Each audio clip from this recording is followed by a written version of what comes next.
Mets-toi un petit peu à la place de la personne qui va acheter ta maison.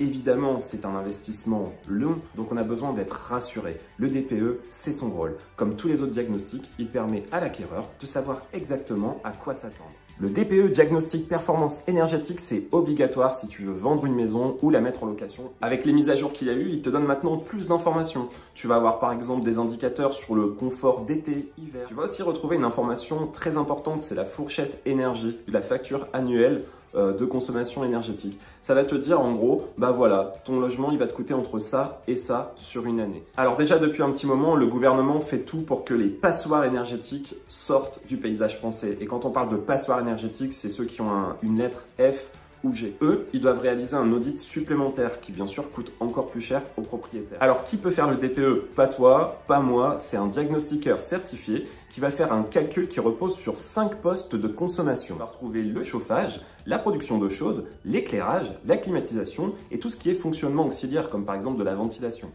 Si tu t'apprêtes à faire un diagnostic de performance énergétique, je t'invite à réunir tous les documents qui concernent ta maison, notamment toutes les factures. Si tu as fait des travaux d'amélioration, c'est extrêmement important de le préciser au diagnostiqueur. Plus il aura d'informations, plus il sera à même de te fournir un bilan détaillé et sûr, et ça sera une valeur importante pour ton acquéreur puisqu'il saura à quoi s'attendre pour faire un achat en toute sérénité.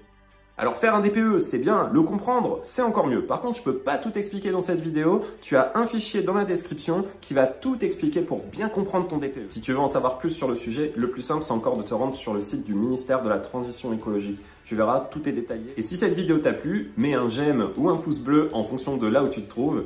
Et n'oublie pas de partager cette vidéo au plus grand nombre. Merci!